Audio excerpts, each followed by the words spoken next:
남산골을 찾아간 성종 임금.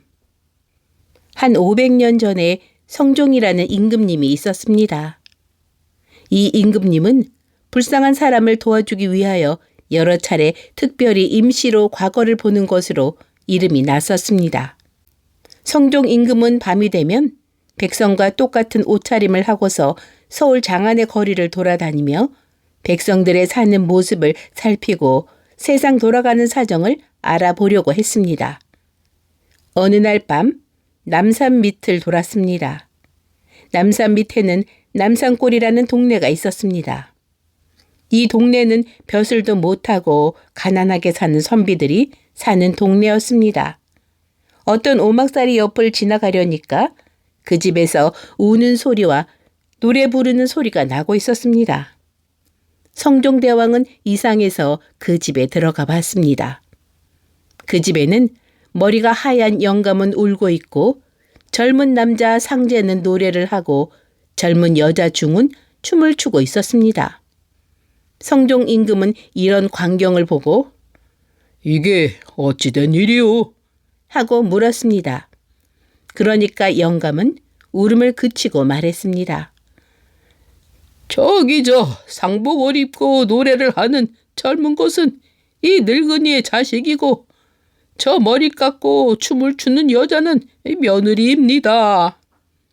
이 늙은이는 작년에 상처를 하고 금년에 환갑을 맞이했는데 저것들이 아비를 위로하고 환갑잔치를 해준다고 저런답니다. 집안이 가난해서 환갑잔치를 제대로 차릴 돈이 없어서 며느리는 머리를 깎아 팔아서 약간의 음식을 장만하고 풍악을 올릴 수 없으니까 아들은 노래를 부르고 며느리는 춤을 추고 있습니다. 이러한 아들 며느리의 효성을 보고 있노라니 너무 감격해서 죽은아내 생각도 나고 해서 그만 눈물이 나와 울음을 터뜨리고 있습니다. 노인의 말을 듣고 성종 임금도 가슴이 뻐근해지고 코끝이 찡해졌습니다. 이런 착하고 마음씨 좋은 사람들을 어떻게 해서 도와줄까 하고 여러 가지로 생각했습니다. 그러다가 무슨 생각이 떠올랐는지 그대로 대궐로 돌아갔습니다. 다음 날 성종 임금은 과거를 연다고 발표했습니다. 그리고 과거 글자를 상제는 노래하고 중은 춤을 추고 노인은 울고 있다 라는 이상한 글자로 냈습니다. 과거를 보러 온 선비들은 그 글자를 보고 무슨 뜻인지 몰랐습니다. 그래서 아무도 써내지 못했습니다. 그런데 그 노인의 아들은 그 글자의 뜻을 알고 있어서 자기 아버지의 환갑잔치의 모습을 써서 바쳤습니다. 그래서 과거에 급제할 수가 있었습니다. 성종 임금은 이렇게 해서 그 가난한 노인의 아들을 과거에 급제시키고 벼슬을 시켜 잘 살게 하고 그 며느리는 효성이 지극한 여자라고 표창을 하고 상금을 주었습니다. 그 후 어느 날 밤 성종 임금은 또 여느 사람과 같은 복색을 하고 서울 장안거리를 돌아다녔습니다. 그러다가 어떤 골목길에 들어갔습니다.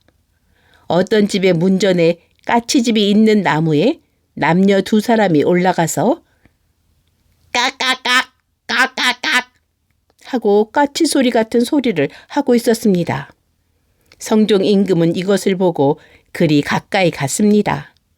여자는 무얼 잘못하다가 들킨 사람처럼 나무에서 얼른 뛰어내려 집 안으로 들어가 숨어버렸습니다.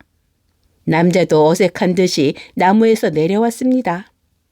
남자는 40이 훨씬 넘은 중늙은이였습니다. 성종 임금은 무엇을 하고 있었느냐고 물었습니다. 남자는 말하기 거북한 듯이 말했습니다. 저는 젊어서 과거를 여러 번 봤는데 복이 없는 탓인지 이 나이가 되도록 한 번도 급제를 하지 못했습니다. 속담에 까치가 문 앞 나무에 까치집을 지으면 급제를 한다고 하는데 우리 집 문 앞에는 나무도 없고 하여 까치도 집을 짓지 않습니다. 그래서 할 수 없이 까치집이 있는 나뭇가지를 끊어다 심고 거기 내외가 올라가서 까치 웃는 신용을 해봤습니다. 이런 꼴을 보여서 부끄럽습니다. 뭐 그리 부끄러워할 것도 없어. 사람 팔자란 알 수 없는 거요. 이렇게 한 덕분에 과거에 급제하게 될지 누가 아오. 이번에는 꼭 급제하겠지요. 열심히 공부나 해도. 성종 임금은 이렇게 말하고 갔습니다. 다음 날 성종 임금은 과거를 보인다고 공고를 했습니다. 그리고 과거 글자를 사람과 까치라고 냈습니다. 과거를 보러 온 선비들은 글자의 뜻이 무슨 말인지 아무도 몰랐습니다.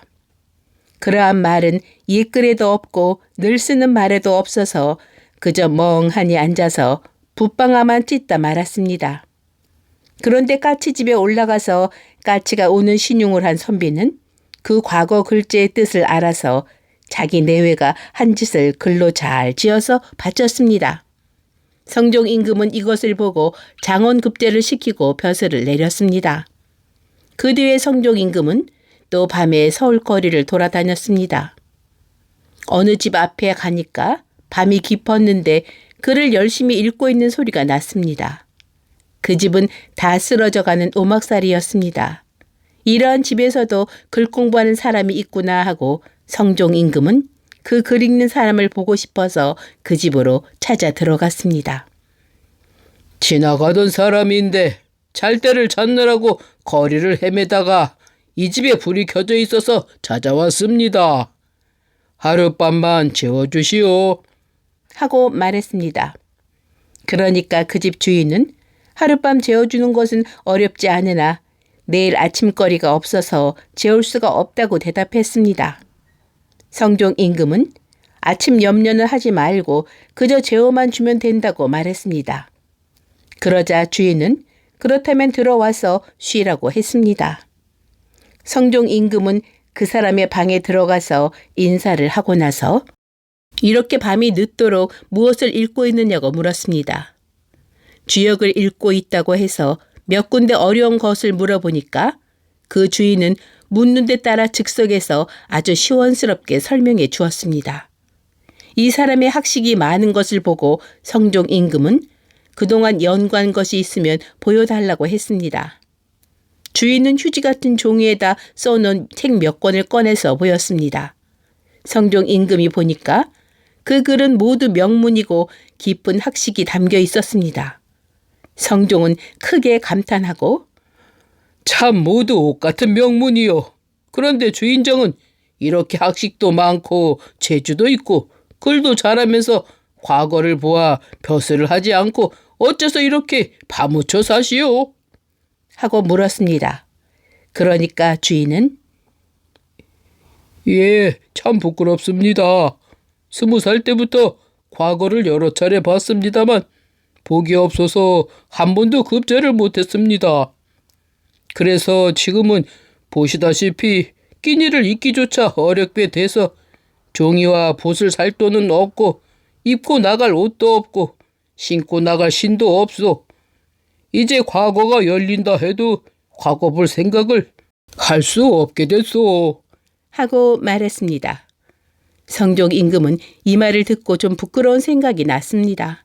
이런 사람을 급제시키지 못하는 과거 제도가 어딘가 잘못된 것이 아닌가 하고 생각했습니다. 성종 임금은 한참 동안 무엇인가 생각하다가 여보 주인장, 종이야 붓은 내가 대줄 터이니 과거나 한 번 더 보아보시오. 과거 급제에서 벼슬하게 되면 나 같은 사람도 덕 좀 보게. 하며 농담조로 과거 볼 것을 권했습니다. 그리고 나서 가지고 다니던 약밥을 내어서 시장한데 이것이나 같이 먹자고 말했습니다. 주인은 오래간만에 보는 음식이라 그 약식을 맛있게 먹었습니다. 한참 있다가 성종 임금은 날이 어지간히 밝아왔으니 가야겠다고 하고 일어섰습니다. 그리고 입었던 옷을 벗어주면서 이것이라도 우선 입으라고 했습니다. 그러고 다음 날 신하를 시켜서 종이와 신발을 보내주었습니다. 성종 임금은 대궐로 돌아와서 사흘 뒤에 과거를 특별히 연다고 공포했습니다. 다음 날 이 주인의 제자가 찾아와서 내일 과거가 열린다는 말을 하고 같이 가서 과거를 보자고 했습니다. 그런데 이 사람은 어젯밤에 온 손님이 준 약밥을 먹고 그만 배탈이 나서 토하고 설사를 하여 기동을 할 수 없게 되었습니다. 그래서 과거를 보러 갈 수 없다고 했습니다. 그러고 자네나 가서 과거를 보게. 하면서 밤에 다녀간 손님이 보내준 종이와 붓을 내주었습니다. 성종 임금은 과거 글자를 그 사람의 문집 안에 있는 글 중에서 제일 잘 지은 글로 뽑아냈습니다. 그리고 자기가 보내준 종이에 그 글이 실린 답안이 들어오기를 기다렸습니다. 얼마 안 가서 과거 본 글들이 들어왔습니다. 성종 임금은 보내준 종이에 눈여겨두었던 글이 들어와서 그것을 장원급제로 삼았습니다. 그리고 그 글 임자를 불러들였습니다. 그런데 들어오는 사람은 50이 넘은 사람이 아니고 아주 새파란 젊은 사람이었습니다. 그러나 할 수 없이 그 젊은이를 급제시키고 만나봤습니다. 성종 임금은 그 답안을 젊은이에게 보이면서 이 글이 학생의 글인가? 라고 물었습니다. 젊은이는 답안은 제 답안입니다만 글은 선생의 글이옵니다. 평소에 선생의 집에 드나들며 선생의 문집을 보아왔는데 오늘 과거 글자가 그것과 똑같아서 그대로 외웠었습니다. 라고 바른대로 말했습니다. 성종 임금은 그러면 그 선생은 어째서 과거를 보러 오지 아니했느냐? 하고 물었습니다. 젊은이는 예, 선생님은 그젯밤에 어떤 지나가는 손님이 준 약밥을 먹고 오래간만에 먹은 음식이라 그만 배탈이 나서 거동을 할 수 없게 되어 못 왔습니다. 라고 말했습니다. 성종 임금은 그 사람을 위해서 갑자기 과거도 치르고 과거 글자도 그 사람의 글 가운데서 냈는데 그 사람은 자기가 준 약밥을 먹고 병이 나서 과거도 못 보고 딴 사람이 과거에 급제하게 된 것이 야릇하기도 하고 그 사람이 더욱 불쌍해져서 그날 밤 문병을 갔습니다. 이 사람은 모처럼의 기회가 왔는데 병 때문에 과거를 못 보게 됐다고 못내 섭섭해했습니다. 성종 임금은 또 기회가 있을 테니 어서 병이나 낫게 하라고 위로하고 그 집을 나왔습니다. 그리고 살림에 드는 비용과 약값에 쓰라는 뜻으로 밖에서 들창문을 열고 그 사람이 누워있는 방 안으로 돈 뭉치를 휙 던지고는 대궐로 돌아왔습니다. 다음 날 밤 성종 임금은 또 그 사람의 집에 찾아갔습니다. 그런데 이번에는 그곳에서 곡소리가 나오고 있었습니다. 성종 임금은 그 집에 들어가서 어째서 이렇게 울고 있냐고 물었습니다. 그 집 사람들은 지난밤에 갑자기 큰 돈 뭉치가 들창문으로 날아 들어와서 앓고 들어누운 주인의 머리통을 때려서 골통이 터져서 죽었다고 말하며 아마 어떤 몹쓸 도둑놈이 돈을 훔쳐가지고 가다가 술락군한테 들켜서 창문을 열고 던진 게라고 하면서 돈을 던진 도둑놈을 원망하고 있었습니다. 성종 임금은 이런 말을 듣고 말할 수 없는 이상한 생각에 잠겼습니다. 세상 일이란 알 수 없다. 좋은 일이라고 한 것이 남에게는 기막힌 서러움을 가져다 주고 원한을 사게 되는구나. 복을 차지할 수 있게 좋은 기회를 만들어 주어도 복이 없는 사람에게는 아무런 소용이 없고 엉뚱하게 딴 사람만 좋은 꼴을 보게 된다. 인간 세상이란 사람의 힘으로 할 수 없는 힘이 따로 있는 것인가 보다.